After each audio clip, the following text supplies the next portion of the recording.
Hey folks, Professor Finn here, and today we're going to be looking at Chapter 6 in your 6th edition Embalming History, Theory, and Practice book. Let's go ahead and get started. Alright, so today we're going to be looking at embalming chemicals. This is the moment some of you folks have been waiting for. We've dived through the prep room, we've talked about instrumentation, so now let's talk about the type of chemicals that are used in the prep room, what their purposes are, and then we're going to dive into what those components of those chemicals are and what they do individually. So, let's get over here. Turn on the pen. Away we go. Preservative and supplemental chemicals are packaged in concentrated form and not diluted until time of use. So if you go back historically, you could buy the stuff in gallon jugs, ready to use, pour it, where you go. Problem is that is extremely expensive to ship something. Later on, a very important statistic you're going to have to know, so might as well learn it now, is 1 gallon of water weighs 8 pounds. So if you are shipping 1 gallon of ready-to-use stuff, you're paying for the 8 pounds of shipping plus the container. So if you're using a glass gallon container, that's going to be pretty heavy. One of the ways you can cut back on that is simply take the water out of it and dilute it at the point that you're going to be using it. Now, there are some chemicals that we will dilute, and there are some that we will do not, or we will not. Cavity fluids, accessory chemicals, bleaching agents, gels, powders, solvents are used in concentrated forms. And just about anything that we are using is going to be irritating to living tissue. So don't spill it on yourself. This is why you wear gloves every time you handle these things. Proper personal protective equipment must be worn to prevent injury from direct skin contact with chemicals. And as we've already studied, preparation and ventilation must be adequate to reduce exposure to chemical fumes. You don't want to be huffing this stuff. It is extremely bad for you.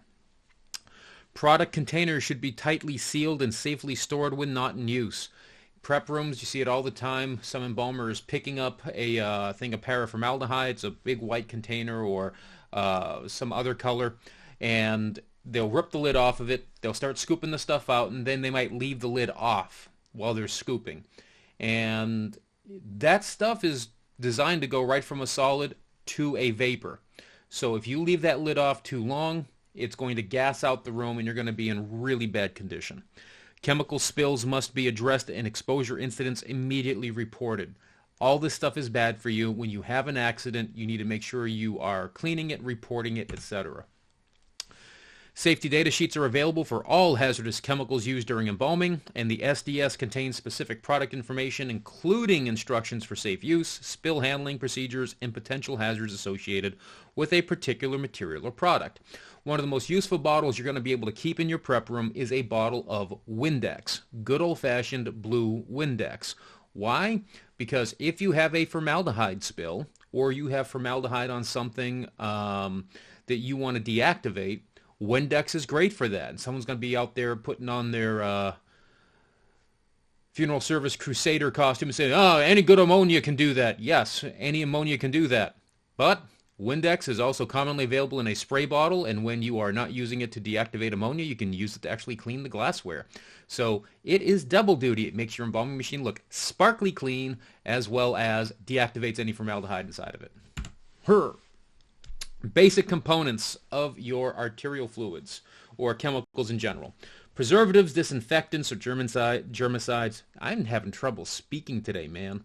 Modifying agents, dyes, vehicles, and perfuming agents. And we're going to look at all of these. These chemicals are then combined in various concentrations to produce the preservative embalming fluids, cavity fluids, supplemental fluids, and some accessory chemicals used in the preparation of the dead human body. The listed groups of chemicals are added to the concentrated embalming fluid to control the adverse effects of the main preservative chemical, commonly formaldehyde, to maintain stability of the fluid and to lengthen its shelf life. We'll dive a bit deeper into that here in a second. The functions of these various chemicals can be understood by looking at the following terms that are associated with the embalming chemicals and fluids. So, arterial fluids, also known as embalming fluids, vascular fluids, preservative fluids, is the concentrated preservative embalming chemical. And here we have some selections from the Pierce line. I have used every single one of these. And in fact, probably one of my favorite chemicals to use in the Pierce catalog is Energized. I find that to be a really great chemical. One of the go-tos is Triton. A lot of people like Triton. I've used Triton. I don't mind it, but they have a big brother version of that. That's kind of the, if you need to get it done, get her done version. Triton 28. I've used Firm Oil. That's an okay chemical. On the cases that I typically embalm, that would not be one of my go-tos. I think I've used Care 25 once. I think I got a case of it, played with it, and just not unimpressed, not impressed, just a solid chemical. And I used AOK. If it was my choice between AOK or Firm Oil, I am using probably AOK. I used to keep that in my cabinet there at my lab in Miami. Arterial solution. Okay, so we've got arterial fluid. This is the concentrated stuff that's in the bottles.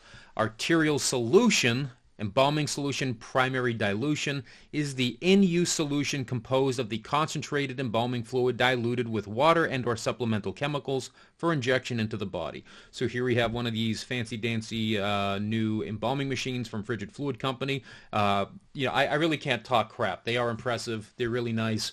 If you are coordinating your prep room, you can get them in different colors and whatnot. Great product. And if you want more information about that, there's a guy on social media. His name's Dr. Damon De La Cruz. He is your go-to for this. If you got a convention going on, you see a Frigid booth, chances are pretty good you're going to be seeing Dr. De La Cruz or another gentleman, Ben Schmidt. Those are your guys that you want to talk to about the Frigid Fluid Company embalming machine. Shout-outs to both of y'all. Basic components and purposes. Cavity fluid is the concentrated chemical injected into the body cavities following aspiration during cavity embalming. So we create arterial fluid, we inject it through our vasculature. Unfortunately, there is no way to treat the stuff that is inside our hollow viscera, our intestines, our stomach, etc. So we have to put chemical directly in there, and this is the chemical we use for that. Chemical fluid, cavity fluid can also be used for surface and hypodermic embalming treatments, and we're going to cover those later in the course. Supplemental fluids. Supplemental fluid is a fluid injected for purposes other than preservation and disinfection. Supplemental fluids enhance the effectiveness of the preservative fluid. They may be injected prior to the main preservative solution or mixed with the preservative solution, and this creates terms such as pre-injection, co-injection, etc. So a pre-injection chemical, good example, one I like to use, one I'm really fond of here is ProFlow out of the Dodge Chemical Company catalog. Probably my go-to once they produce this. Prior to that, I loved using Metaflow, also from the Dodge Chemical Company. I think it's a great conditioning chemical. So if I added this to some water and I ran it through the body, I am not preserving the body in any way, shape, or form. What I am doing is I am blowing out some of the stuff that's in there so that when I do put in my preservative, that it is not going to react with any of that material that's in the vasculature. The body's kind of preconditioned to receive it. And this was very common historically in the 1800s because of the very harsh chemicals they used. So they wanted to flush as much of the organic matter out of the vasculature as possible, and then they would put in the preservative, which would then flow in all those same places. If we do that by itself, okay, we just take this co-injection, pre-injection fluid, we pour it into some water and we inject it with no preservative, it is a true pre-injection solution. If we take ProFlow, add it to water, and then add preservative chemical on top of that, it is a co-injection. It is a co-injection fluid. That really is the only difference between the two. Either you're adding preservation or you're not adding preservation. That's it. That is the difference between pre-injection and co-injection. Accessory chemicals. People have some hard times with the supplemental versus the accessories. It's real simple. Supplementary chemicals always go in the embalming machine. They're affecting the arterial preservative. Accessory chemicals are anything else that you are not injecting, with the exception of cavity fluid, which is its own classification.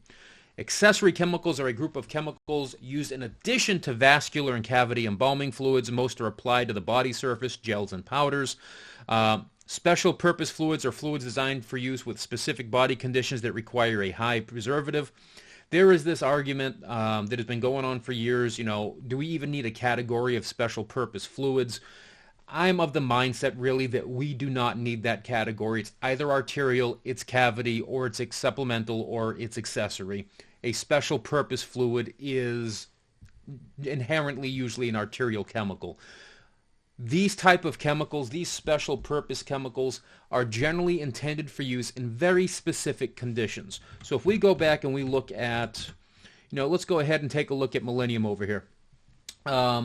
We have some arterial fluid, looks like 30 index. I've never used Millennium New Era stuff.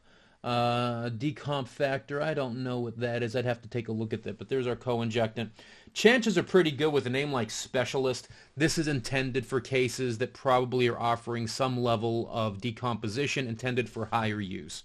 So if we go back to our friends over here at the Pierce catalog, we are looking at a lot of general purpose stuff. So A-OK, and that, of course, is when the pen decides to die when I'm trying to write on something. Because why wouldn't it? A-OK is probably something along with firm oil that you could use for your general embalming. If it's a normal case, depending on the color you're trying to get, and one is probably going to be oil-based, one is probably going to be off of a more traditional formulation. Hey, you know what? That either will probably serve you good with that normal case. Care 25, maybe you got some time delay between when the body was received and when you did embalming, or maybe when the body was picked up and when the preparation is going to start. You want to give it a little bit of extra oomph, but you really don't want to go in guns blazing or heavy. Care 25 is probably the way to go. As you start getting into the Tritons, as you start getting into the energized, you could really start making an argument that these are special purpose fluids. Energized, I think, is 30 index or 32 or 36 index, and it's intended to give you some guns blazing sort of stuff. With Triton, generally you want to use Triton when you have those severe delays. Maybe you need to upgrade one more time from Care. But you don't want to go into the really hardcore stuff like trauma care. So, some of these arguments, this is why we have the argument, is it a specialty fluid? Is it an arterial? Just know that by definition, special purpose fluids are exactly that. They are intended for very specific uses. And this is why we do not get into brand names or products like that when we are testing or on the national board exam. We're going to go by definition. So a special purpose fluid are fluids designed for use with specific body conditions that require high preservative. End of story. That's it. Practically, I am telling you that the vast overwhelming majority, if not all of these, are going to be arterial fluids. And we're not going to start splitting hairs to see which one is, which one isn't. At the turn of the 20th century, about 1906, formaldehyde replaced all the other preservatives that were out there, mainly because they were really, really awful to use. Bichloride of mercury, arsenic salts, extremely poisonous to the embalmers. Formaldehyde, if you're doing things right, formaldehyde is a much safer product to use. Various state health departments required that for embalmed bodies to be considered disinfected, a minimum amount of formaldehyde must be used. This established the standard amount of formaldehyde to be incorporated into all embalming formulations. At that time, the minimum amount was used without distinction for bodies dead from non-infectious disease and those dead from infectious and contagious diseases.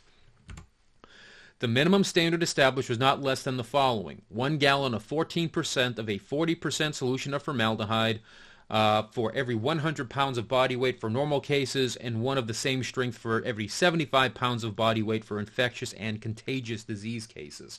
So what we have here is you weigh a body, and then you make sure that you have a bottle of 40% formaldehyde solution, and then what you're going to do is mix it with enough water to create a 14% total solution. Okay? Now, we're not looking at the body to say, hey, is this the right thing, the right colors, anything. It is normal body, bad body. If bad body, we add enough for every 75 pounds of body weight. If good body, 100 pounds. That's the entire amount of discussion you'd have to have. In the early years, the manufacturers of embalming fluids sold their product pre-diluted with water in half-gallon glass bottles ready for injection. There's a big market out there for collecting some of these older bottles. And again, due to the high cost of bottling, packing, and shipping, much of the water was later omitted and concentrated solutions were sold in smaller pint bottles. To uphold state-required minimum standards, each pint bottle had to contain at least 8.96 ounces of the formaldehyde in the same proportion of other added chemicals. And the problem is formaldehyde reacts very harshly with the body. It causes dehydration, darkening, and graying of tissues. And also, this did not distribute or diffuse well. And there's a reason for this. Okay, we're going to talk about this again and again and again and again and again. When you put something this nasty into the human vasculature, this formaldehyde, especially without modern modifying agents, is immediately going to react and start to preserve the vasculature around it. For those of you that are out there and you're playing with a garden hose, right? You get a garden hose, you're using a garden hose, and 5, 6, 7 years down the line, you're using this garden hose and it starts to crack. Right? Because the components that make up this hose are drying out, the plastic is starting to degrade, etc. Now, formaldehyde is going to hit the protein, it's going to hit your vasculature, it's going to immediately start reacting with it, and it's going to start causing that kind of similar effect. It starts preserving that. And the issue becomes when you preserve it so quickly, it actually causes complications down the line. As a result, this is why you'd have a lot of people doing pre-injection conditioning. You'd want to flush out as much as possible, establish everywhere this stuff could go, so that when you put in the preservative, the first place the preservative is going to go to the areas you flushed out, because that's where your fluid already is. So by the time it gets there, it starts immediately preserving everything and going crazy, and you have better distribution. To overcome the adverse effects of formaldehyde on the body, a variety of supplemental fluids such as blood solvents were developed. Co-injection and jaundice fluids were developed for use as early as 1910. The development of penetrating agents and motorized injection by the 1930s brought milder arterial solutions. The recommended use of the milder solutions continued until the early 1970s. So as we have better injection methods, right, we're not sitting there with a bulb syringe, we're not sitting there relying on gravity, we're able to push the stuff further against more resistance, achieve a more uniform product, and as we've toned down the formaldehyde, it's able to also flow into better areas. And the real key to embalming, folks, is getting it distributed and diffused before everything starts to react. And if you can do that, you get a superior preserved product. 1 gallon of a 1% to 1.5% arterial solution injected for every 50 pounds of body weight was considered adequate. There's a book on the market that you can find, a historical book called Body Typing, I think it is, by Ray Slocum of the Dodge Chemical Company. I've got a copy of it sitting up here on the shelf. I think I saw one on eBay for like $40. And this is exactly what Ray was promoting at the time is, hey, a 2% solution, a 1.5% solution for every 50 pounds of body weight, this is going to embalm a body. And if you get this type of a body, you inject like this. And if you have this type of you inject like this. And again, this is based off of a category, and it is based off of a recommendation. We're not relying on the body to tell us what is going on. We're simply making a judgment that, okay, this is how much it weighs, this is how much we're going to use, and that's the way it is. Further research demonstrated that a minimum 2% formaldehyde-based arterial solution was necessary to effectively disinfect body tissues. And generally speaking, a lot of people still talk about it. Some people still use it. Some people even say that, this is the standard. It is not. The general application of the 50-pound rule is inadequate. It only counts on weight. It counts nothing more, and that is not enough to make an educated embalming judgment. It is a place to start for most practitioners, but from there you have to temper it with the additional knowledge that you learn in embalming school. Analysis of the body conditions present, the length of time between death and final disposition, and numerous other factors determine the proper selection of arterial fluids, solution strengths, and volume necessary to produce optimal results. You can't just look at body weight and say, hey, this body is 400 pounds, I need to put in 8 gallons of solution and this job is going to work well. There is more to it than that. This is real life, folks, and I even have my phone on Do Not Disturb, which I'm wondering how a spam call is even making it through that. So let's go ahead and mute this crap. There we go. Bye-bye, scammer. Nowadays, we also have formaldehyde-free alternatives. Less toxic formulations may reduce adverse impact to air, soil, and water quality. Formaldehyde-free embalming and cavity fluids are available, and these products offer effective sanitation for short-term temporary preservation. By far, these are inferior products when it comes to the traditional standard of preservation. Do they get the job done? Absolutely. Would you want to leave this body out in your viewing room for 4 days? Probably not. You're probably going to want to let it view, put it back in the morgue, bring it back out, put it back in the morgue, or else you're going to start having problems. So formaldehyde-free alternatives do not offer the type of preservation that we have accepted as the standard. Natural products are, these products are antiseptic in nature and can precipitate and coagulate proteins, but they do not produce tissue firmness.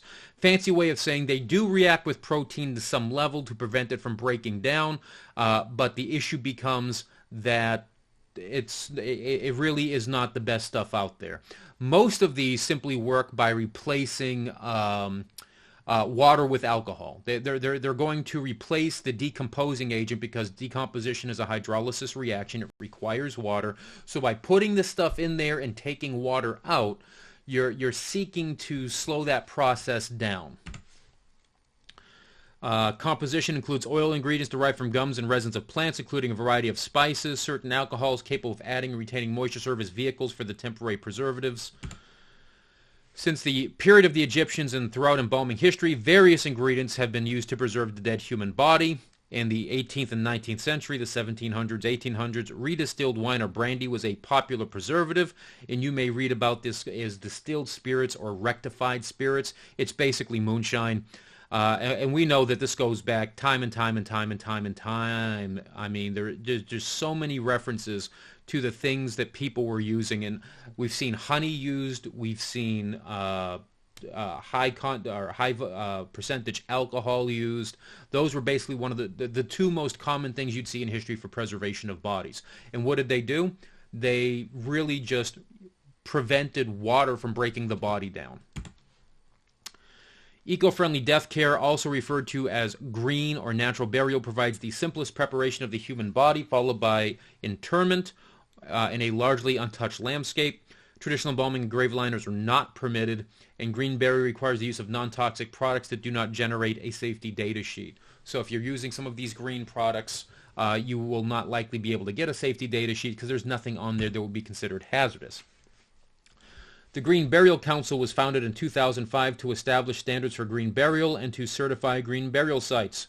In North America, 200 green burial sites and 8 conservation burial sites have been certified, and funeral homes offering green burial options that meet the council standards receive a certification.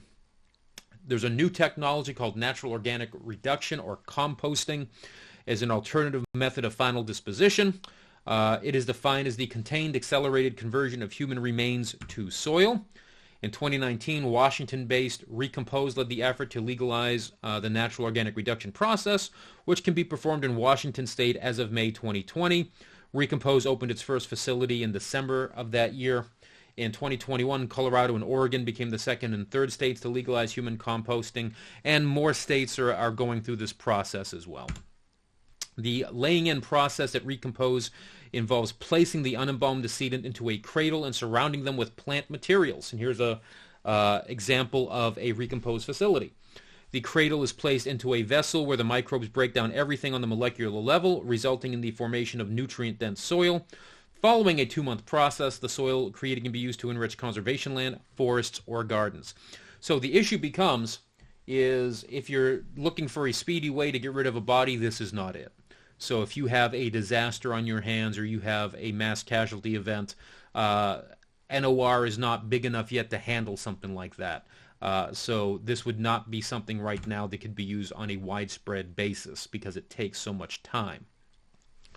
Alkaline hydrolysis is a method of final disposition that uses 1/4 the energy of flame-based cremation. Since the mid-1990s, alkaline hydrolysis has been used in the disposal of cadavers donated for research.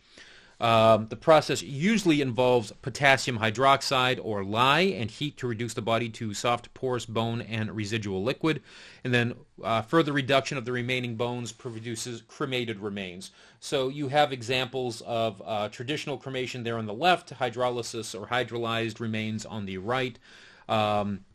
Every one of these processes, folks, has its positives, it has its negatives. It is very important that you learn about these as funeral practitioners so that you can advise your clients. There's not one of these that is better than the other. If you're using hydrolysis, you have to have very caustic chemicals stored. They're very dangerous, and you have to monitor your water quality. If you're doing flame cremation, it is very cost effective, but it is also an explosion hazard. If you're doing composting, you are likely waiting a month or 2 months for the process to occur. Every one of these things has something that is both good and bad to it. Hydrolysis is legal in 18 states. It's also practiced in Australia, Canada, and Mexico. There are brand names associated with this process, such as aquamation, biocremation, resomation, flameless cremation, and water cremation. Many states are just building their legislation, their laws to fit this under the traditional definition of cremation so they don't have to go crazy. At the firm I worked for, we actually had a device that was created by the owners of the trademark resomation. Again, it's flameless cremation. Put body in, it does its thing. You take bones out, you process them into cremated remains, processed remains, and then put in urn. You are done. So back to chemicals. Formaldehyde and methyl alcohol are the main chemicals common to almost all embalming preservative solutions. The remaining ingredients used to produce embalming fluids vary immensely. There is no general agreement on what constitutes a standard embalming fluid because every company does something a little bit different. Embalmers have varying preferences for the results they desire. The 20-index embalming fluid made by one company can produce different results than a fluid from a different company. Fluids may differ by grade of formalin, types of alcohol, surfactants, anticoagulants, modifiers, pH, buffers, physical features, etc., etc. Moral of the story, lots of different things.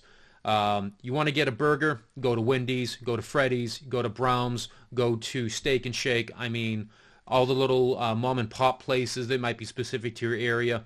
Everyone does something a little bit different. What's the one thing they all have in common generally? There's a burger, there's buns. So preservatives, chemical compounds classified under preservative or fixative chemicals are the agents in the chemical preservative solution which react with proteins.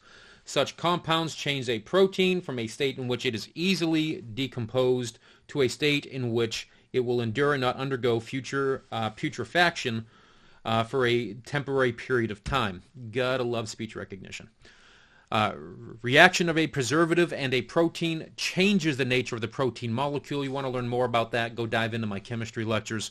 Aldehydes react with various forms of nitrogen found in proteins, and such reactions produce an altered protein structure in water. Again, you want to see that in action and how you produce the water. I discussed that in the chemistry lectures. Formalin, 37% formaldehyde by mass, 40% by volume, is the commercial version formaldehyde. It is still the most commonly used chemical for this purpose. Your book lists a number of other preservatives as well. So formaldehyde is a colorless gas at ambient temperature. It has a strong irritating odor and is very soluble in water. The commercial source of formaldehyde is an aqueous solution of formaldehyde gas called formalin, the same stuff you were playing with in high schools where you were doing dissection and stuff like that. Formaldehyde was discovered in 1859 by Alexander Butleroff. 9 years later, Wilhelm von Hofmann conclusively identified formaldehyde and found a reliable way to make it through the oxidation of menthol with air using a metal catalyst. And the basic process is still used today in the manufacture of formaldehyde. It is a naturally occurring substance produced by every living organism and is essential to the functioning of the human body. Formaldehyde is produced in the atmosphere by lightning and is off-gassed when cooking vegetables such as cabbage and Brussels sprouts. A study published in 2010 states that formaldehyde is readily biodegradable and does not accumulate in the body or in the environment. It is not lead. It is also used to produce a number of different products: buttons, plywood, fabrics, paints, papers, decaffeinated coffee, preservatives, and fertilizers. You literally can't have plastics without formaldehyde. It is also a byproduct of emissions from fuel-burning appliances and cigarette smoke.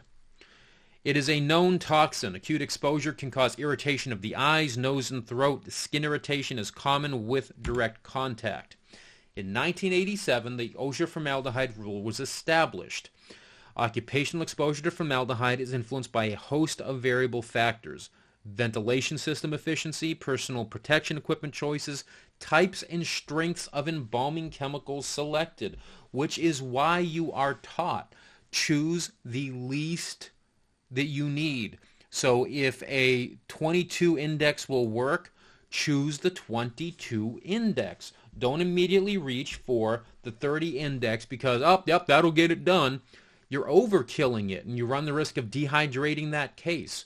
You also are adding exposure, especially if you have an underventilated room.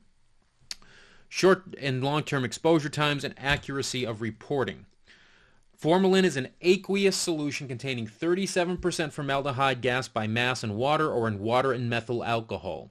The solution has a density slightly greater than water and corresponds to a solution that is 40% formaldehyde by volume. The national formulary grade of formalin contains an average of 7% methyl alcohol for a 37 to 37.3 minimum maximum formaldehyde and the remainder water. The alcohol present in the solution stabilizes formaldehyde so it will not precipitate.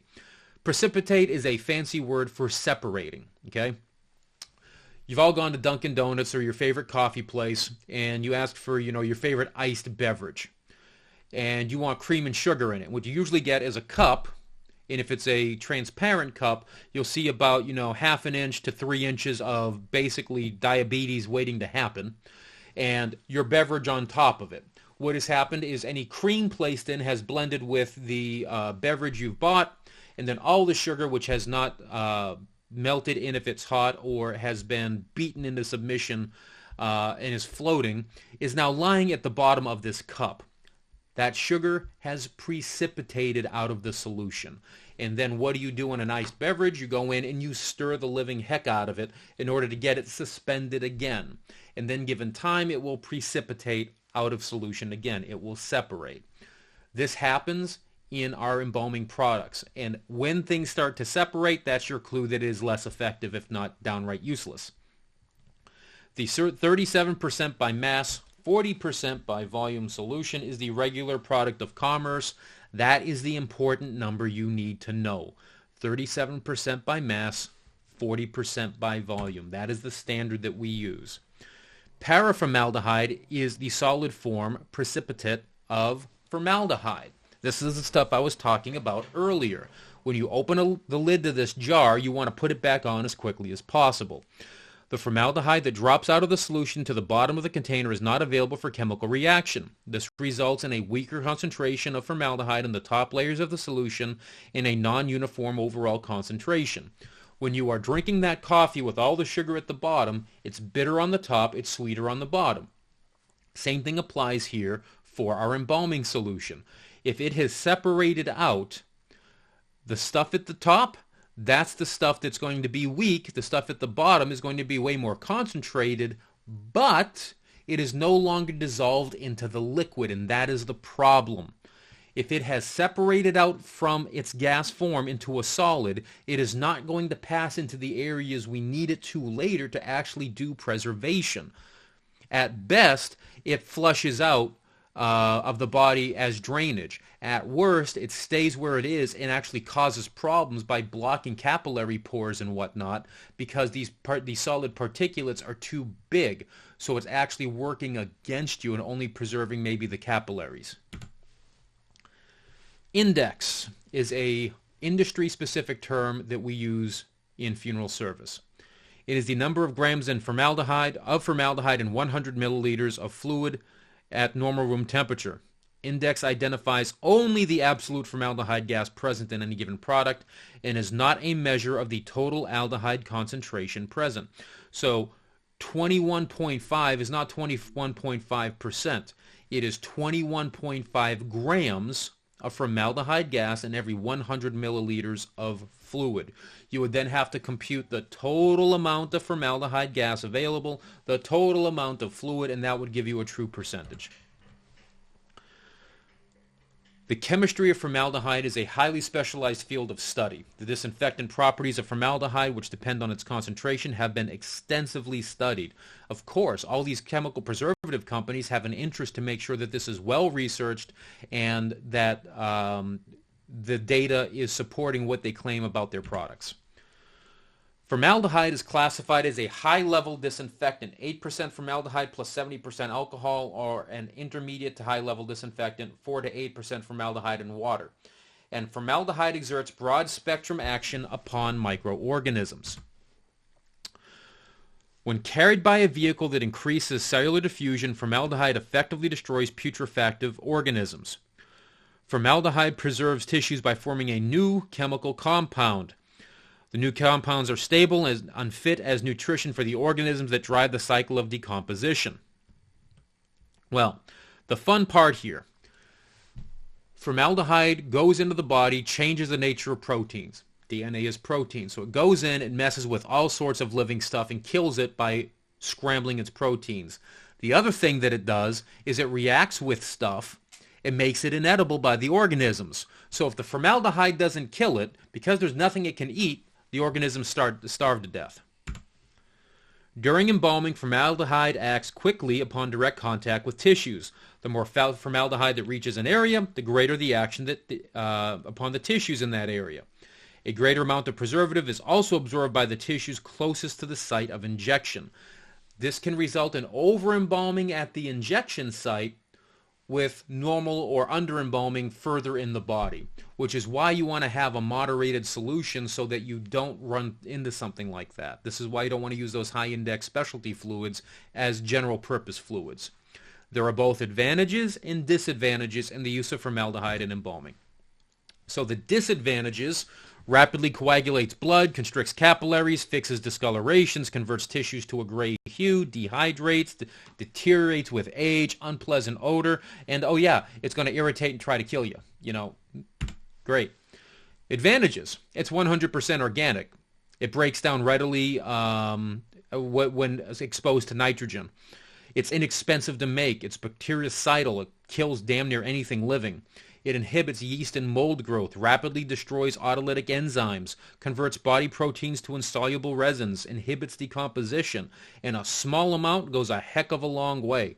Produces rapid tissue fixation, deodorizes the stinky stuff, the ptomaines, and sublimates, going from a solid to a gas. It doesn't have to pass through a liquid stage. It goes from boom to bada bing. Paraformaldehyde is a polymer of formaldehyde. It is a white, powdery solid containing 85 to 99% formaldehyde. The national formulation grade of paraformaldehyde contains 95%, extremely pure. Paraformaldehyde is used in powdered preparations such as embalming and hardening compounds. Another polymer of formaldehyde is trioxane or trioxymethylene. Trioxane is a colorless crystalline material with an odor resembling chloroform. This material is incorporated into formulations to act as an accessory preservative, but is costly in comparison to other forms of formaldehyde. We also have light aldehydes, such as acetaldehyde, propionaldehyde, pyruvic aldehyde, or methylglyoxal. We have higher aldehydes, such as furfural and benzaldehyde. And what's important here is you know that these are the light ones, and you know that these are the high ones, okay? So lower acetaldehyde, propionaldehyde, and pyruvic aldehyde, and then the higher aldehydes, furfural and benzaldehyde. The main requirement of an aldehyde is that it possesses denaturing and cross-linking properties that enable it to produce a firm tissue. Formaldehyde donor compounds or formaldehyde reaction products are aliphatic nitrohydroxy compounds. If those words seem scary, go check out the chemistry lectures. We'll talk all sorts of stuff about aliphatics, okay? Formed as the result of a condensation reaction between nitroparaffins and certain aldehydes. Compounds of this type, in the presence of a proper catalyst, give off formaldehyde at a slow rate. When in solution, formaldehyde condensation products exhibit an acidic pH and need the alkaline catalyst to release the formaldehyde.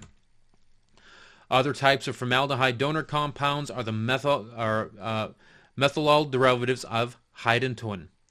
Both types are used in low odor or fumeless products. This would make a great drinking game. Read chapters of the book here, right? So what's happening here? The first thing is formaldehyde is released slowly. This makes it very beneficial for us because we can put the product where we need it, and then the formaldehyde is going to release and preserve, giving us a more thorough preservation because it has gone to more places. Problem with these fumeless products is just because they are low odor does not mean they are less dangerous. These complex organic substances make it possible to formulate fluids that do not produce irritating fumes. The formaldehyde is released after being distributed to all soft tissue areas where the usual preservation action is exerted. This also increases the risk of overpreservation because if you are waiting for something to happen, such as tissue firmness, here's a hint. If it's not being released quickly, it's not going to firm quickly. And if you just keep saturating and saturating and saturating, now you're going to have an overpreservation. Disadvantages of these condensation products, which sound so great, is, yeah, they act slow and they cost a lot to make. Big breath. Dialdehydes, chemical compounds that contain two aldehyde functional groups in the same molecule, are called dialdehydes.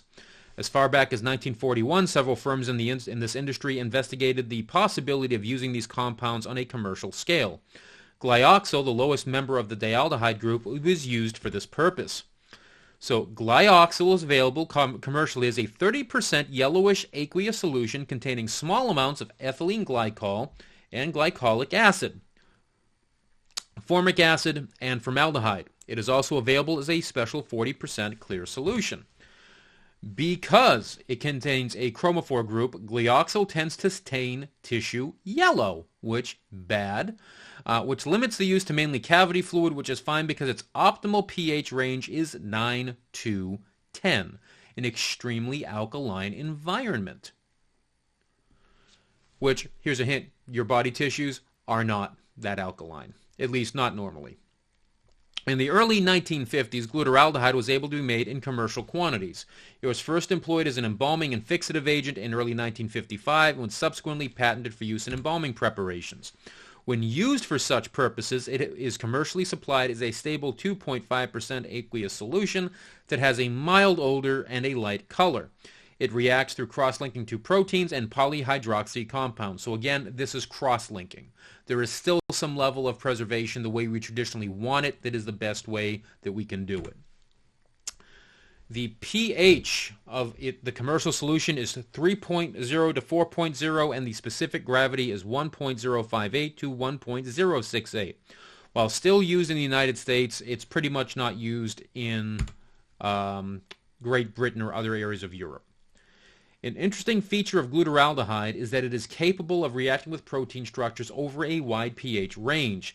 This is an important advantage because after death, tissue pHs can range all over the place, from acidic to normal to highly alkaline, depending on how fast things are breaking down. So if you need something to kind of work in all those areas at once, gluteraldehyde is not a bad product for that. In their pure forms, both glyoxal and gluteraldehyde are liquids at ambient temperature, whereas formaldehyde is a gas. So it is naturally going to want to flow where it needs to flow. Gluteraldehyde removes less moisture from tissues as the result of its chemical reaction and is effective against most microorganisms, including viruses and spores, making it many times more effective as a disinfectant than formaldehyde. Carbolic acid, or phenol, is classified as both a preservative and a germicide. It is a coal tar derivative that is a colorless crystalline solid. Upon exposure to strong light or metallic contamination, it darkens and assumes an amber or reddish-brown appearance in solution. Unlike formaldehyde or other substances, when phenol changes color, it does not change its efficacy. It works just as good as it did prior to the color change. Phenol readily penetrates the skin and is rapidly absorbed by protein structures. Phenol and phenolic derivatives assist formaldehyde in forming insoluble resins and albumins. Historically, phenol was one of the most commonly found components of both arterial and cavity fluids, and when properly diluted, it's one of the earliest topical disinfectants that was used in hospitals to create better and less dirty environments. However, phenol causes a putty gray discoloration of the tissues. For this reason, phenol is primarily used in cavity fluids and less commonly in arterial formulations. In some embalming machines, it also plays havoc with the internal gaskets, so you are voiding your warranty when you use a formaldehyde product. Our friends over at Frigid Fluid Company, their machine does not have such a restriction. Phenol is a strong mold inhibitor. It is a fungicide, making it an ideal ingredient in fluids used for anatomical embalming of medical cadavers. Just don't spill this stuff on your skin, you're going to know it. Actually, you won't, because you won't basically feel it as it's burning away until after, it wears off and then you have a gaping hole in your arm. Formulations containing phenol are often used as a bleaching agent to lighten surface discolorations on the skin. Injected subcutaneously with a hypodermic syringe, phenol is an ideal drying and reducing agent. Applied as an external pack, phenol is a powerful cautery agent. Phenol is a strong irritant to the living skin, eyes, and mucous membranes, and PPE must be worn to protect the embalmer during use. Acute skin contact can produce second-degree burns. Due to the local anesthetic properties of phenol, burns may be painless. Scarring is likely to remain after tissues have healed, and here is a great example of a phenol spill on someone's skin. You can see that this is fairly well eaten. Yeah, no fun there. No fun there at all.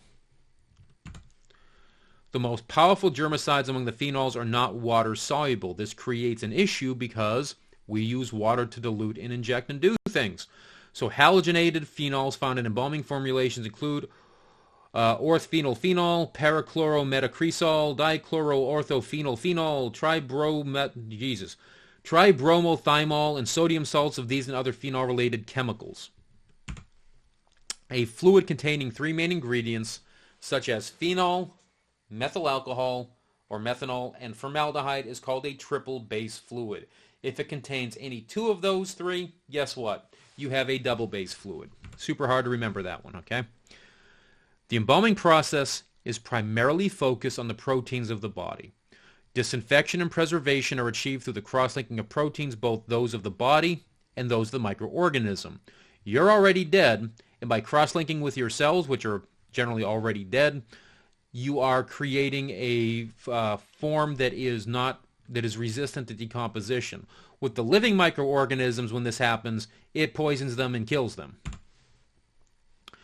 An amino acid is an organic compound that contains both an amino acid, or an amino group, and a carboxyl group. So here you have the amino, right there.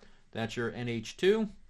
And over here you have your carboxyl, also known as a COOH. Remember how I said you can go into the chemistry lecture and see what this is about? Well, this is giving you the same thing. When two or more of the amino acids are joined together, a polypeptide bond is formed. The site that joins the amino group on a polypeptide and carboxylic acid of another peptide is called a peptide bond or a peptide linkage. So what you see here, right, is here's one side of the Lego, here's the other. You have the carboxyl group, you have the nitrogen group or the amino group. And what ends up happening is these bond together to form the peptide bond. The peptide bond. And do you see what was removed? Do you see what was removed? H2O. When the proteins come together, they release a water molecule. Since amino acids are the building blocks of proteins, they are found as end products of protein breakdown. Fancy way of saying when you put all the Legos together and form a large chain, And then you start breaking them down, it goes back to those component parts, right? Amino acids are the building blocks. And if you separate all the building blocks, you're left again with amino acids. The fact that amino acids contain amino groups allows them to be preserved or cross-linked. Chemical mechanisms refer to the manner in which electrons and atoms transfer or move in chemical reactions. There are several compounds that affect preservation of proteins. These compounds or chemicals include aldehydes, phenol, and its derivatives, alcohols, acids, and salts. Formaldehyde is known as methanal, methylaldehyde, methylene oxide, formic aldehyde, and oxymethylene. Blame the chemist is all I'm going to say, okay? I don't know why you need to have 4 or 5 different names for the same thing, but this is the issue. Formaldehyde is known as methanal, methylaldehyde, methylene oxide, formic aldehyde, and oxymethylene. The line formula for formaldehyde is HCHO. The molecular formula is CH2O and represented structurally as H2CO. Fancy way of saying it's draw water molecule, okay? Try to draw a water molecule, H2, add the C, and then double link the O. Run with it. Formaldehyde achieves preservation by cross-linking proteins at the peptide linkage, also known as fixating, denaturing, coagulating proteins. So anytime you see fixation, denaturing, coagulation of proteins, what is happening is it's getting into those proteins and cross-linking them together, thus creating a new compound. This is organic chemistry. Small change equals big result. Your book provides an excellent example of how this works. The albuminous protein of the egg white, is a clear fluid prior to cooking. The application of heat changes the egg white to a semi-solid. The protein of the egg has been denatured or coagulated or fixated. The denaturing of protein happens during the embalming process by inserting a methylene bridge, a CH2, between the adjacent groups of aminos, or the adjacent amino groups. One of the properties of formaldehyde is that it combines with water to form methylene glycol, the source for the methylene bridge. The oxygen atom in formaldehyde links to a hydrogen atom from each of the 2 amino groups to form water. If it is jumping in there and throwing off an oxygen and 2 hydrogens, it's throwing off a water, right? And here's an excellent visualization of what is actually happening. And I do not know why today is one of those days where it keeps turning off my pen tablet.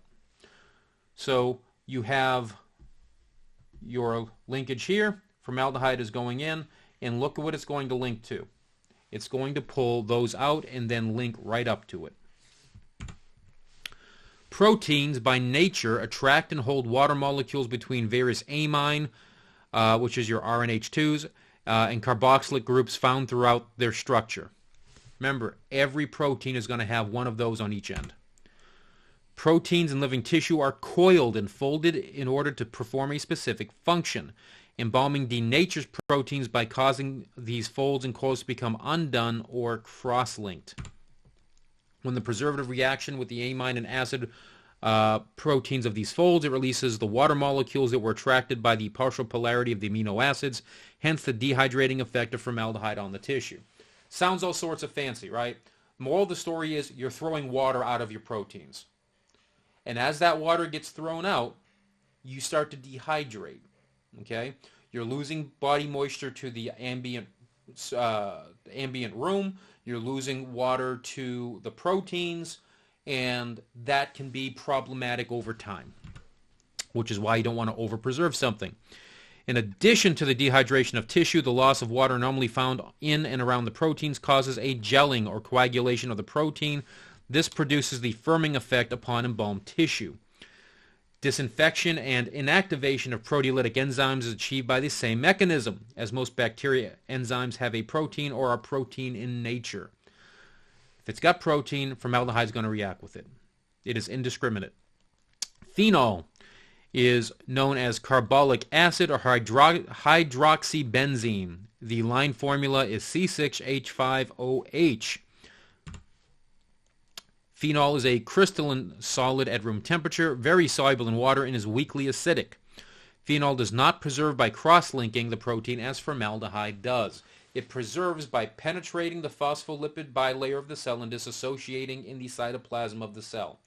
Fancy way of saying is it eats through the fat, gets into your cell, and starts burning things up so it can't break down further.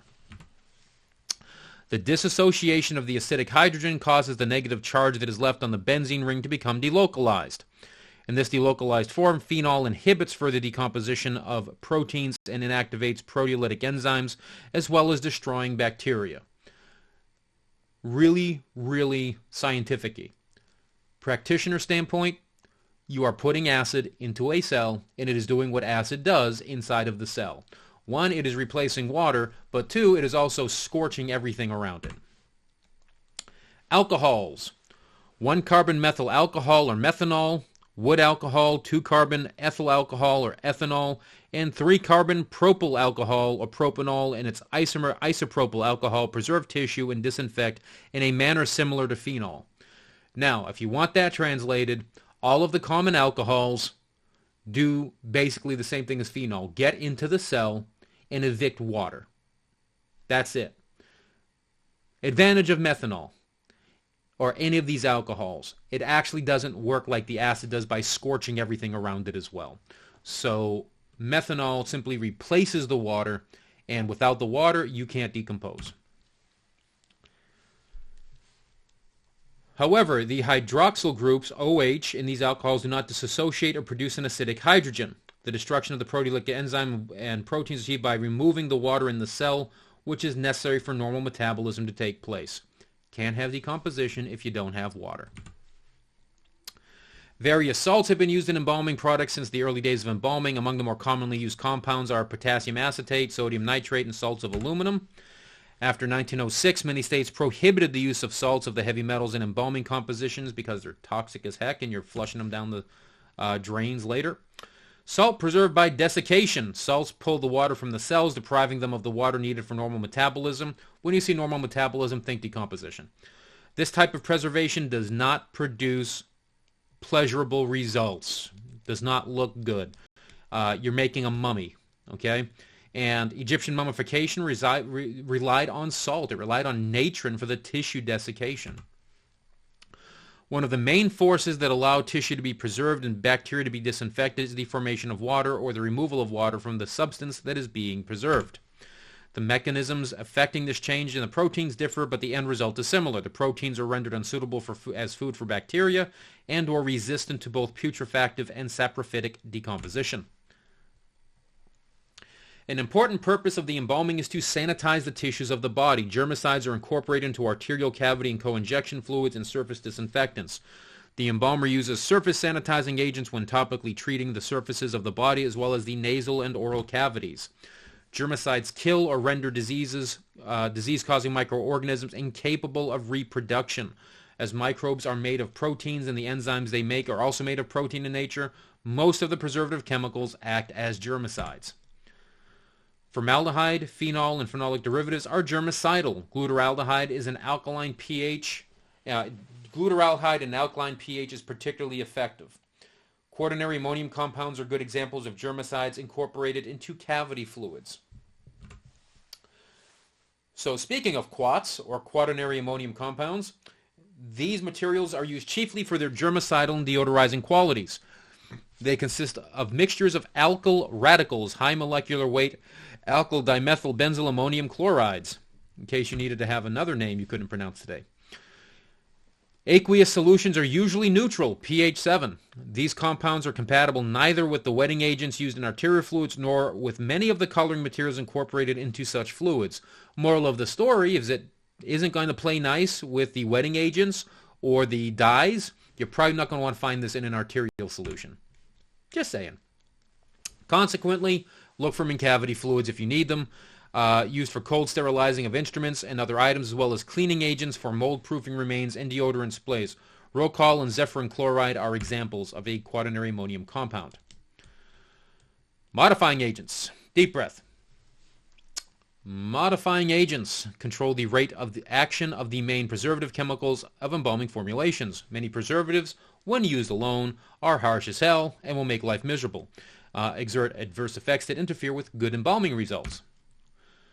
Buffers, humectants, modifying conditioners, and inorganic salts control the rate of chemical action, modify the adverse color reaction produced by the preservative chemical in the tissues, and control capillary restriction or other undesirable results produced by the preservative method. Fancy way of saying is you add a modifying agent to make some of the bad stuff go away. Buffers, first modifying agent. Buffers are agents that serve to control the acid-base balance of fluid in tissues. Humectants are agents that help to control tissue moisture balance. Anticoagulants or water conditioning agents make water suitable as a vehicle and help reduce coagulations. Surfactants, also known as wetting agents, surface tension reducers, penetrating agents, or surface active agents, reduce surface tension and allow more effective penetration of the preservative. Do not confuse surfactants with humectants. Surfactants allow better penetration. Humectants hold moisture. Many chemicals in the preceding list serve similar functions. Many buffers can also act as water conditioners and anticoagulants. Because certain chemicals have multiple uses in embalming solutions, specific chemicals appear under different headings. For example, in a discussion of anticoagulants, buffers are also reviewed. So buffers stabilize the acid-base balance of the embalming fluid and assist in stabilizing the pH of the tissues where the embalming fluid reacts with the cellular proteins. Buffers play a very important role in providing a good pH medium for the reaction of preservative and body proteins. Think of your buffers as air conditioners. People are going to operate and function best in certain temperature ranges. So you add a buffer to make sure that everything is working in that same type of environment. So you make sure that the initial preservative fluid has a certain pH where it's going to work optimally. And then when you inject this stuff, the buffers in the solution are also going to work on the tissues around the tissues of the body so that it puts the environment in an area where the formaldehyde or the preservatives will work most effectively.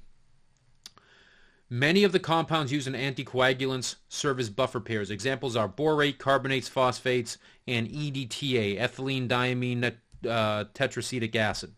Now, for the most part, buffers end in ATE. Okay? Buffers end in ATE, borates, carbonates, phosphates. You just have to remember that EDTA is also one of these in the group, and that shouldn't be hard. In 1915, it was found that borax, or sodium borate, was a good, efficient stabilizer of formalin, providing a desired degree of alkalinity that rendered formaldehyde stable for long periods. It has been found to reduce the hardening and graying actions of formaldehyde. And yes, this is the same borax that you can buy in grocery stores that you use for your laundry. Formulations containing a well-balanced mixture of borates have been found to keep formaldehyde stable beyond 2 years. The loss in formaldehyde strength in such instances is insignificant, which is extremely important for a chemical that wants to react with anything and everything in sight. So if you can stabilize it for 2 years, great, because that means that product is going to be even more effective. And for us as funeral professionals, depending on our call volume, we may have to hold our chemicals for a while. We don't want to flush chemical down the drain just to get rid of it. The stuff's expensive. Well, relatively expensive. Carbonate. Sodium carbonate is used alone or in combination with borates to modify the action of formaldehyde tissues. Magnesium carbonate is used sometimes and may be added to the formalin prior to combination with the other chemicals. From all indications, it would appear that carbonates are not as efficient as borates in preventing the deterioration of formalin over long periods. That's important. Borates win with storage. Carbonates, not so much.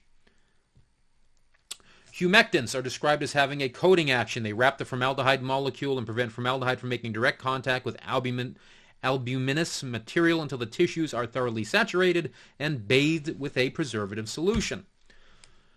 Humectants bring about cellular hydration. The addition of humectant compounds to embalming fluids assists in making the tissue more flexible. In some instances, humectants have been called plasticizing agents because of their pliable effects. These compounds include glycerin, sorbitol, glycols, and other polyhydroxy alcohols.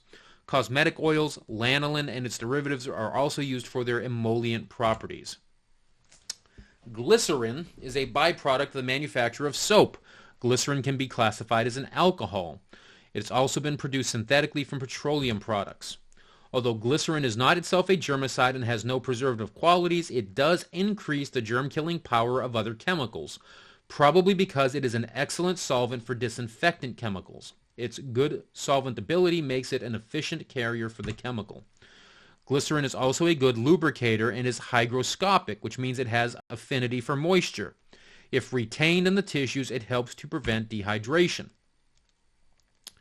Sorbitol is probably used more extensively today in embalming fluids than is glycerin. Chemically, it is a straight chain of 6 carbons and 6 hydroxyl groups, whereas glycerin has 3 carbon atoms and 3 hydroxyl groups in its structure. If you're wondering what that looks like, go watch the chemistry lectures.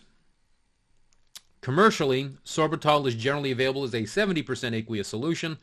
An important characteristic of sorbitol is that it loses water at a slower rate than glycerin, and consequently, for controlling the rate of moisture loss, is more efficient.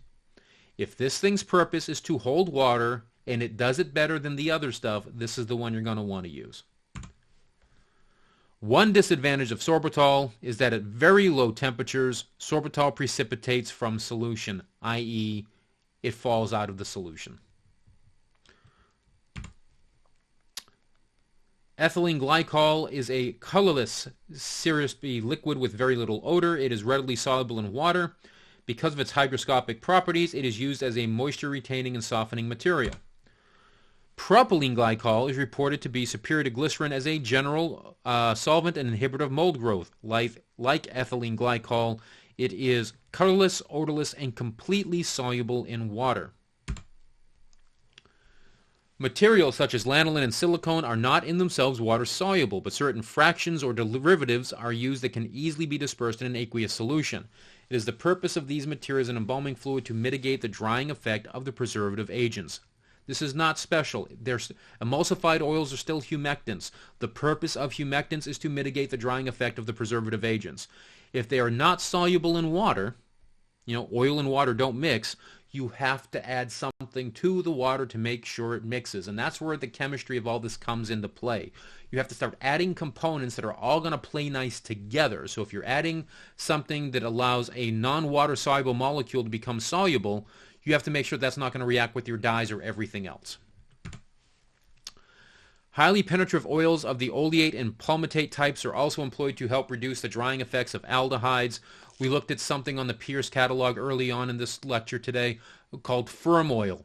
Well, it has, as the name implies, okay? I think it's an oleate base, if I recall correctly. Use of such materials require an emulsion system that is able to maintain the formulation in a stable and uniform state over a long period. The use of vegetable and synthetic gums is generally prompted by the need to restore moisture to tissues or to maintain the normal appearance of tissue when the subject is to be held for a period of time prior to burial. These materials, when added to water, swell and retain moisture as the gum molecule is distributed to the soft tissue areas. There's 2 ways you can keep this moisture, okay? The first way is humectants can stick to the outside of cells, clogging cell pores, which means anything in the cell can't come out and anything outside the cell can't go in. So if the cell has normal moisture and you're blocking the holes with a humectant, water can't come out, you maintain normal cell moisture. The other way you can do it is you put something in there and it takes the water from the environment and holds it and releases it over time. 2 ways that you can keep the water in the body. Because of their molecular size, the gums, on taking up moisture, are actually trapped in the capillary bed and aid both in restoring moisture to the area and filling out the tissues to overcome the emaciated appearance. Fancy way of saying is, those little beads you throw in a vase and you add water and they swell up and look pretty for your flowers? You're doing that in the capillary bed. You're throwing this stuff in there. It's absorbing water. It's staying there over time. And then as the water comes out of it, it's flowing into those tissue spaces that are needing that water. And that's working through principles we'll talk later of diffusion, osmosis, and stuff like that. As these materials are large molecular entities that are generally added to the arterial embalming solution after the initial injection is made, and all surface discolorations have been cleared. Fancy way of saying is flush the system, get everything looking nice, and you want to add this stuff a little bit later so it stays where it's supposed to and does the job it's intended to do.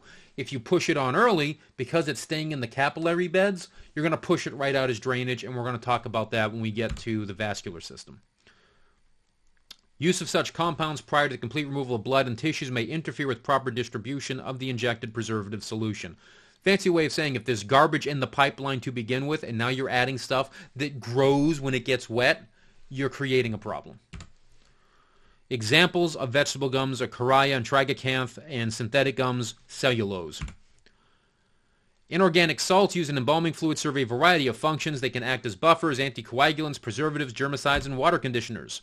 Their use is quite simple in that they can be dissolved in the limited space of the 16-ounce standard bottle of concentrated embalming fluid.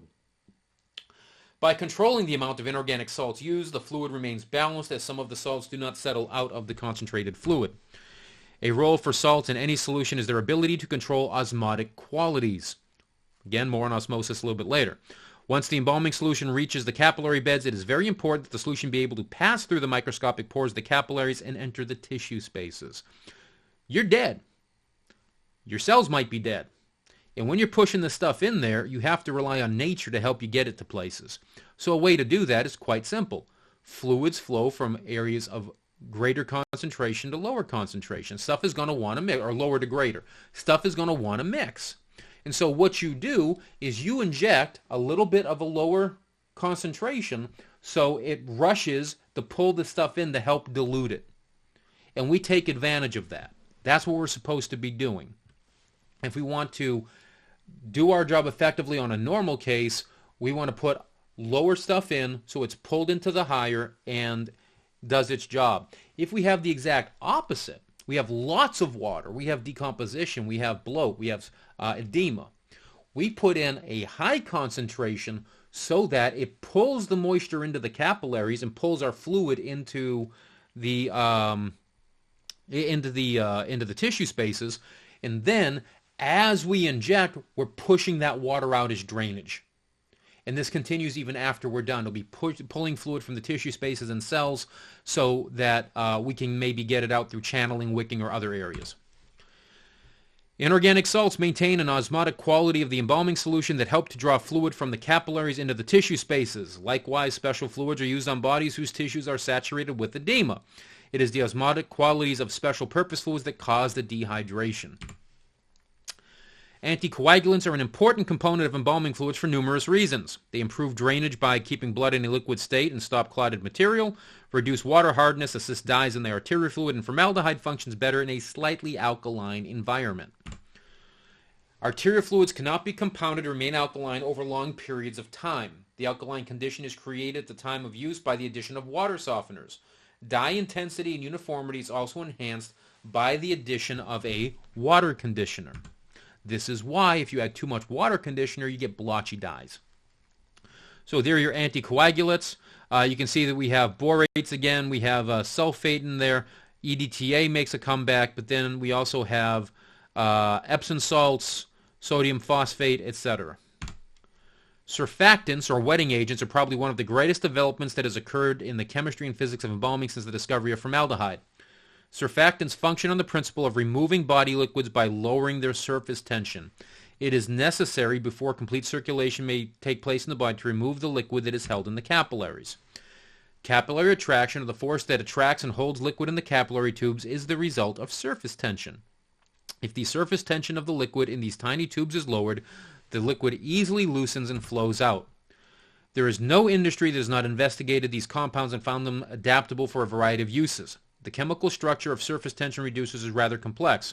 One part of the molecule has a strong affinity for water. The other part dislikes it. This hydrophobic part of the molecule has an affinity for non-aqueous liquids.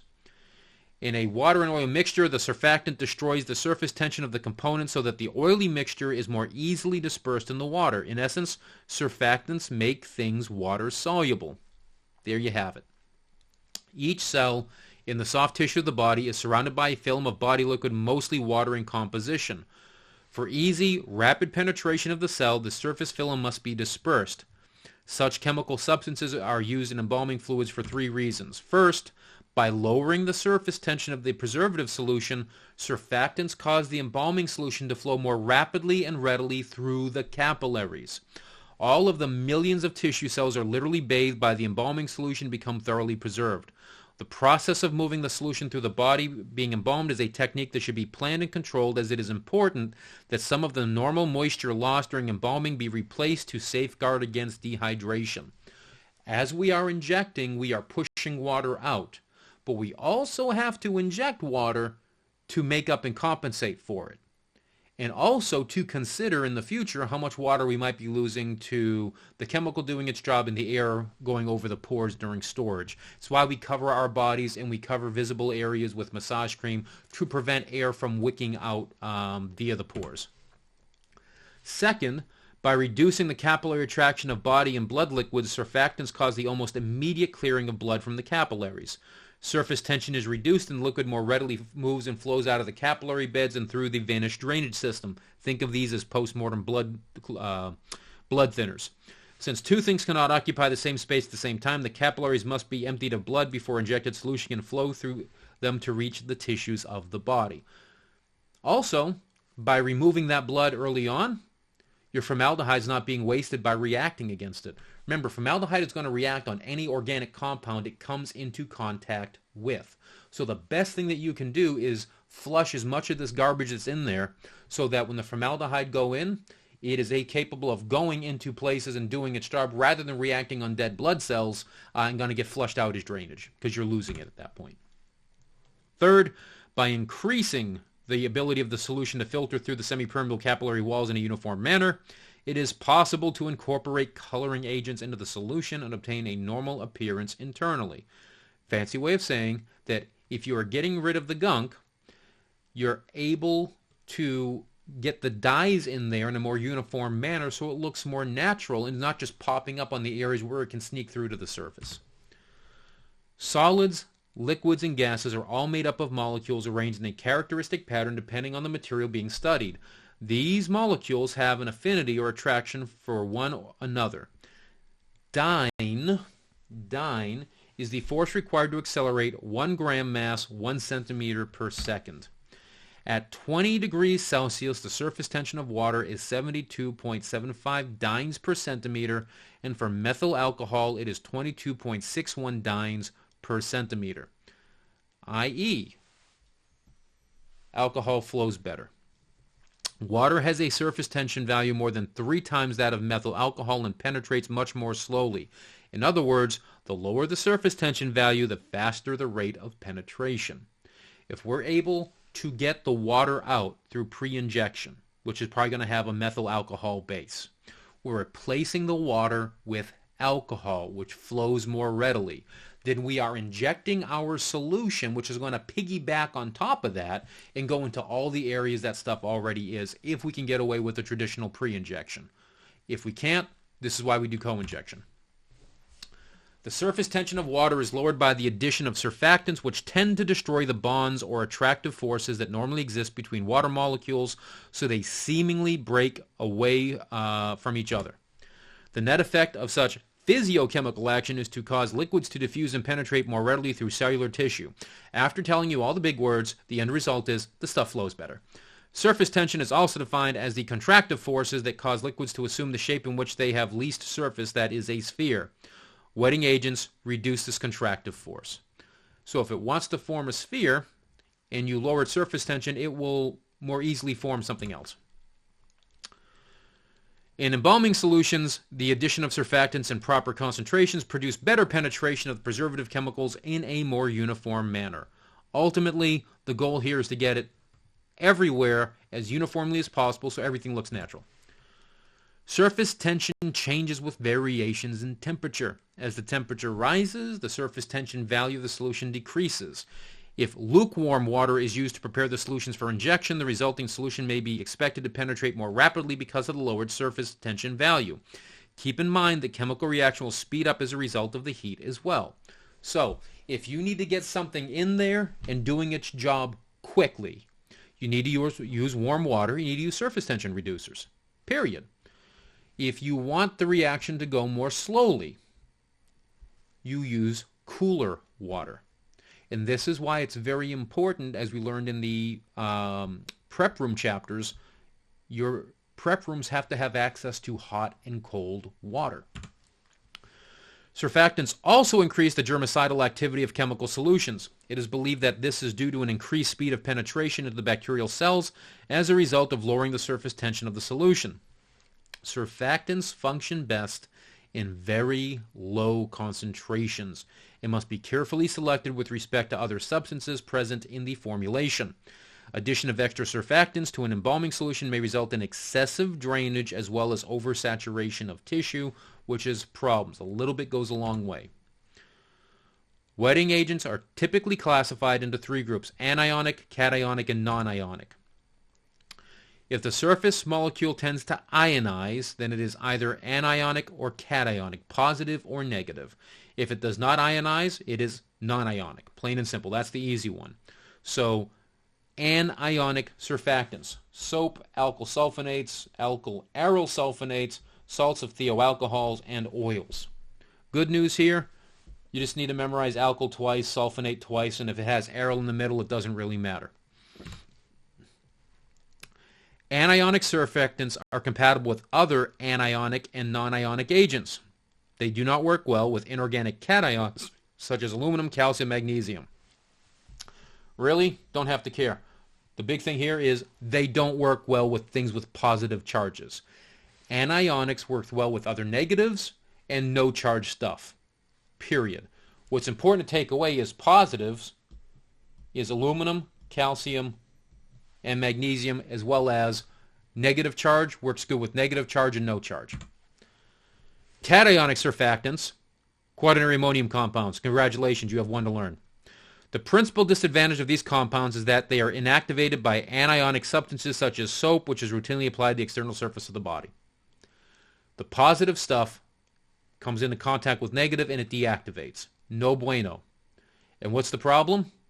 The quats are in soap, and we're applying this to the body a lot. Primary disinfection, during embalming, and definitely during terminal disinfection of the human remains. The non-ionic surfactants, we have ethylene oxide condensation products, amides, and fatty acids, also known as tweens and spans.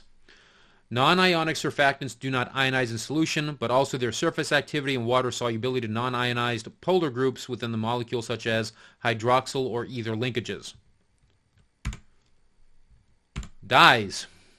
Deep breath. Coloring agents added to embalming fluids to produce an internal cosmetic effect within the tissues of the decedents are called active dyes. Active dyes turn you a color. Inactive dyes don't turn you anything. All they do is they color the solution you are injecting.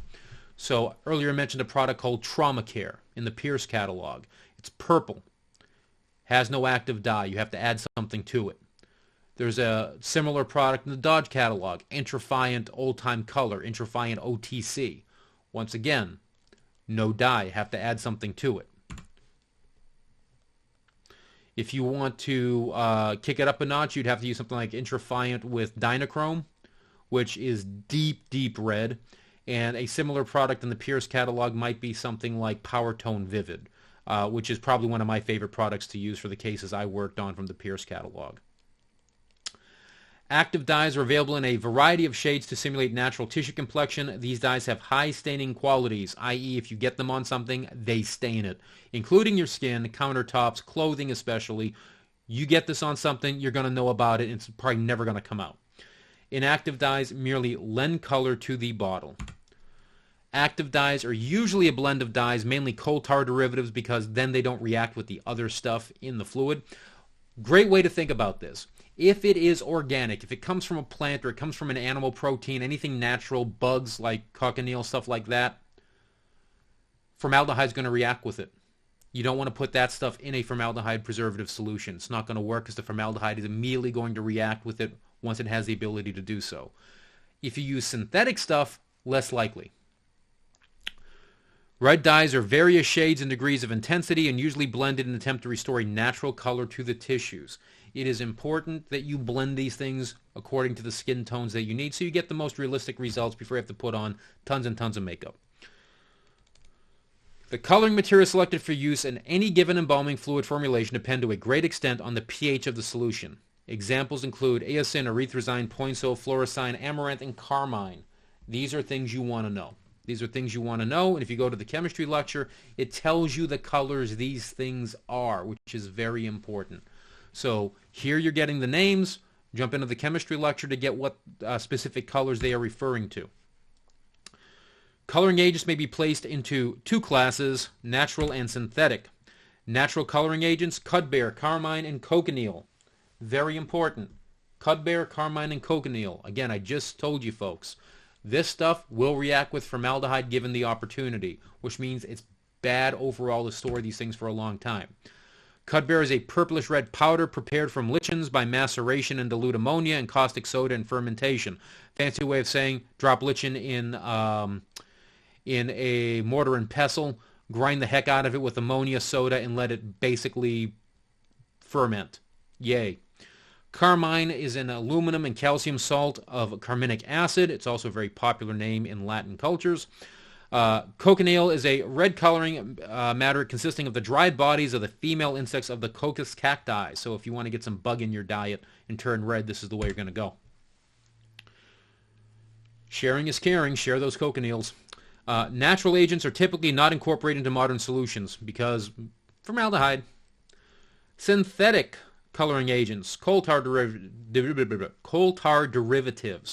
eosine, erythrosine, poinso, amaranth, crocine, scarlet, rhodamine, rose bengal, acid fuchsin, and toluidine red.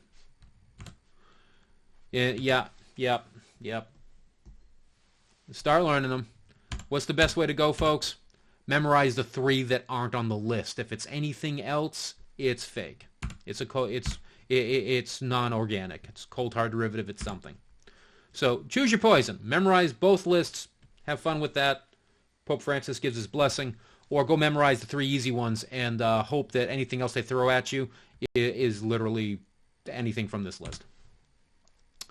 Synthetic agents are economical to use, and they are most permanent if they are chemically compatible with other substances in the fluid. Most are sodium or potassium salts of the synthetic coloring matter. Coloring materials belong to a group known as biological stains. As such, materials are used in clinical laboratories to stain different types of tissue for study under microscopes. The coloring agents used in fluids must be stable in the presence of formaldehyde, in other words, not want to react with stuff, must be water soluble because that's what we're going to do with it, and should impart a natural flesh color to the tissues because turning you blue is not in the equation, and should have high tinctorial or staining qualities so that small amounts can produce the desired color. You're going to want this highly concentrated because we're going to dilute it.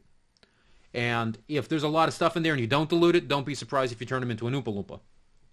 Small amounts is important because fluids are diluted. They are intended to be diluted. So you have to keep these things in mind when you are formulating your compounds. That I can't just pour 9 bottles of Hume Glow, or even better yet, Chromatec Pink, into an embalming machine and start pumping it into someone because I'm going to turn them all sorts of stupid colors. 3 great products here. I have used Restorative. That is my favorite go-to for a humectant chemical. I love Regal. Absolutely love Regal as a chemical. It's one of my favorite ones to use from the Dodge catalog. I've used Hume Glow. I get good results on Hume Glow. And my go-to back in the day was 2 bottles of Chromatec with 1 bottle of Intrafiant for a slightly complicated case. And nowadays, I won't touch any of the Chromatec products. Like, I just won't do it. I don't like them. They get super blotchy. I don't know what changed. Had a conversation with a gentleman from the Eccles company about why this stuff has changed, and he's probably right on the money. But I have never found a Chromatec product that hasn't blotched on me in the last couple of years I was a lab instructor. So I just stopped using it, which is unfortunate because it was one of my favorite chemicals early on. And Chromatec comes in a normal, a Chromatec pink, and a Chromatec tan. So it's you could use it across a variety of skin tones. Erythrosine, FDC Red 3, is biodegradable and is compatible with natural or green burial. It's also really not good for you to eat mass quantities of the stuff. Perfuming agents, or reodorants, are selected not only for their power in covering harsh chemical odors, but also for the pleasant odor they impart to the embalming solution. Some of you probably have cologne or perfume collections. No different here, man. Perfuming agents do not eliminate odors from the body. If you're going to put perfume on it, you're going to want to clean it and control the odor to begin with. And the way to do that is with thorough preservation and thorough cleaning of the remains. And then your cologne can go a long way. Floral compounds such as wisteria, rose, lilac, along with essential oils and aromatic esters are used quite extensively in embalming formulation because of their strong aromas. They help mask the other things. Typically, an embalmed body smells very clinical. If the formulation does not contain a high concentration of formaldehyde or other irritating chemicals, it is possible to use synthetic compounds to give off odors resembling spices, fruit, mint, and many other aromas designed by the essential oil chemist. In other words, when you're pouring this stuff, it smells nice for you to be using it. Yay, happy, happy, joy, joy. Sassafras, methyl salicylate, or oil of wintergreen, and benzaldehyde have been some of the more commonly used materials for this purpose. The essential oils used in embalming fluids are selected on the basis of their stability and the presence of preservative chemicals and their ability to remain in solution when water is added. Some essential oils possess antiseptic properties. Vehicles are also known as diluents or carriers. The active preservatives and other compounds in the formulation must be dissolved in a common solvent. Common solvent for us to use, water. However, not the only one. As water is an essential part of tissue, it is used in embalming solution. Its use in embalming solutions facilitate the diffusion and penetration of the active preservative components of fluids. Later on, as we go higher chapters, I stopped using the voice recognition, just started copying and pasting stuff out of the textbook because it was just I got tired of having to make all these corrections dozens and dozens of times. And this is the clean version, so there's still stuff that I missed. You can imagine that, what it looked like when I first got a hold of it. The vehicle or carrier must be a solvent or mixture of solvents that keeps the active substances in a stable and uniform state during transport through the circulatory system to all parts of the body, also in, transport to your funeral home. To maintain the proper density and osmotic activity, the vehicle or dilute may include glycerin, sorbitol, glycols, or alcohols in addition to water. Water is the primary thing we use to dissolve it, but methanol is going to be in there to help stabilize the formaldehyde so it doesn't separate out and make our solution less effective. That's that one, folks. We'll see you next lecture. Everyone have a good day and see you then.